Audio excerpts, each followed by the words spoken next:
A friend of mine had always had a difficult relationship with her mum. She told me it all started when her grandmother's boyfriend sexually abused her.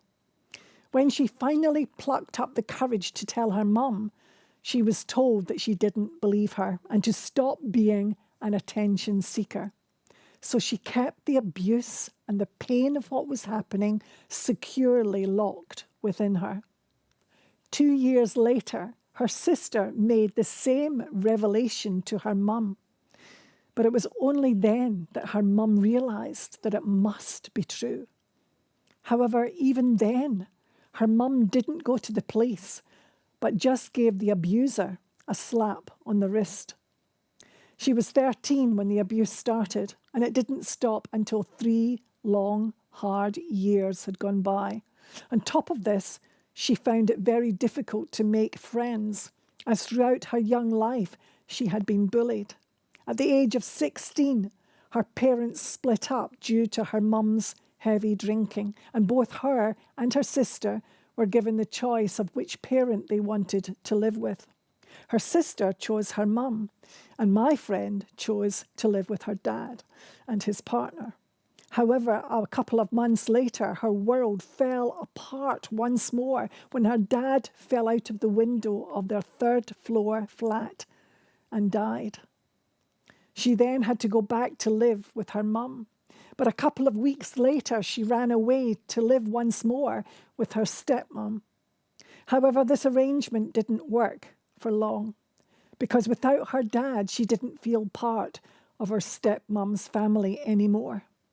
So she had to go back to her mum's house.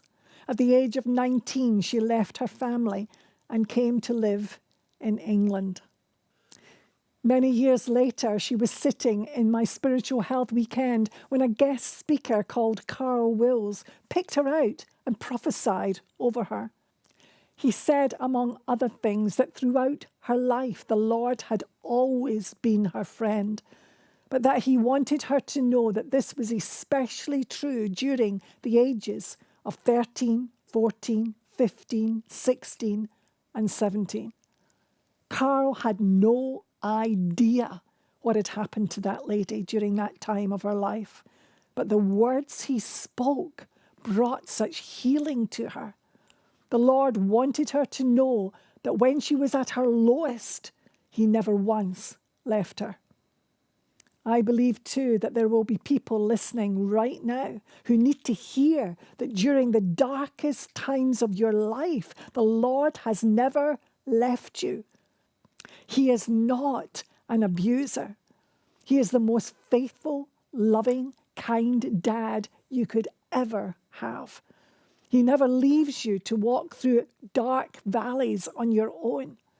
The truth is that through those painful, hard journeys, he, in actual fact, carries you in his arms.